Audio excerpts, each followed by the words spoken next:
ये सब आपका पैसा है बहनों और भाइयों।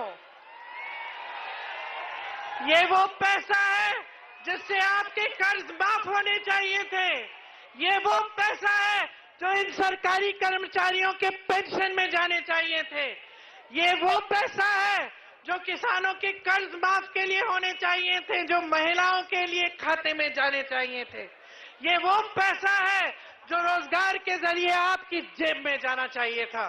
कांग्रेस की परंपरा है, हम ऐसी सरकारें चलाते हैं जिससे आपका पैसा आपकी जेब में वापस जाता है।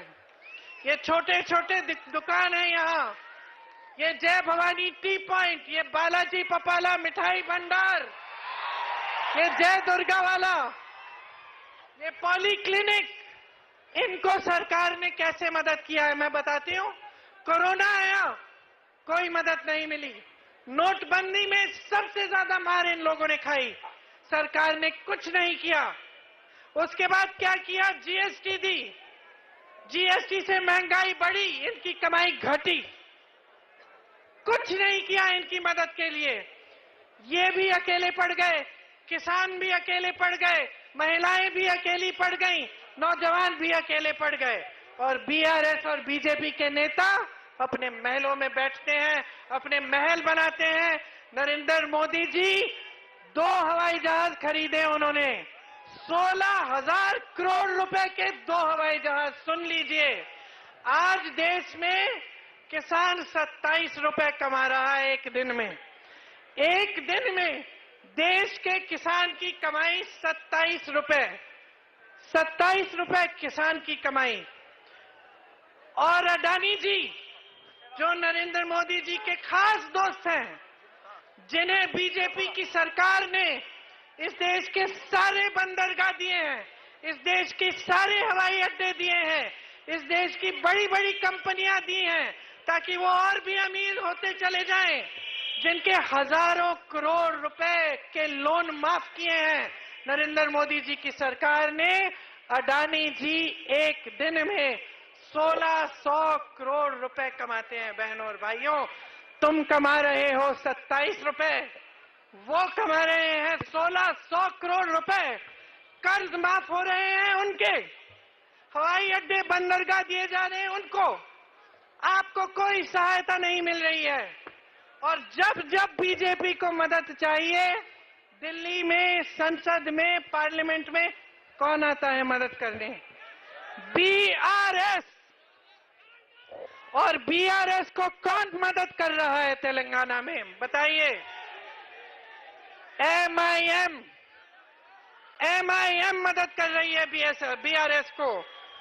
देख लीजिए, बीआरएस, एमआईएम, बीजेपी एक तरफ, तेलंगाना की सारी जनता दूसरी तरफ, कांग्रेस दूसरी तरफ। आज कांग्रेस आपके साथ खड़ी है। बहनों और भाइयों, गलतफहमी में मत रहो। ओवैसी जी के भाषण सुनो। ओवैसी जी किस पर आक्रमण करते हैं? नहीं, केसीआर पे नहीं करते, बीजेपी पे नहीं कर रहे हैं। ओवैसी जी राहुल गांधी पे हमला करते हैं।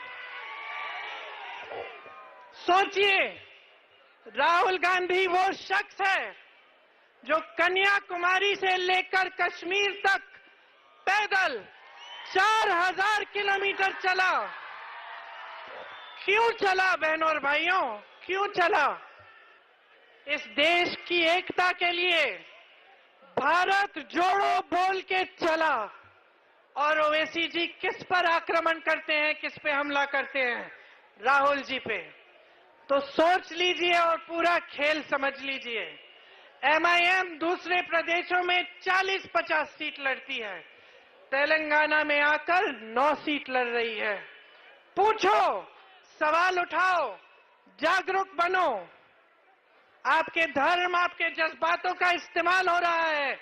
ये चुनाव अपने सपनों पे लड़ो, अपने विकास पे लड़ो, और इस बात पे लड़ो कि जिन्होंने बलिदान दिया तेलंगाना के लिए, तेलंगाना को बनाने के लिए, उनका एक एक सपना साकार हो। इस पर लड़ो ये चुनाव, अपने लिए काम करवाओ। बहनों और भाइयों, ये सारे नेता जो इस ट्रक पे खड़े हैं ना, ये आपके लिए खड़े हैं, आपने खड़ा कराया है। बड़े भाषण देते हैं, हम सबको आपने बनाया। आप ये वोट नहीं देते ना, कोई यहाँ पे नहीं खड़ा होता।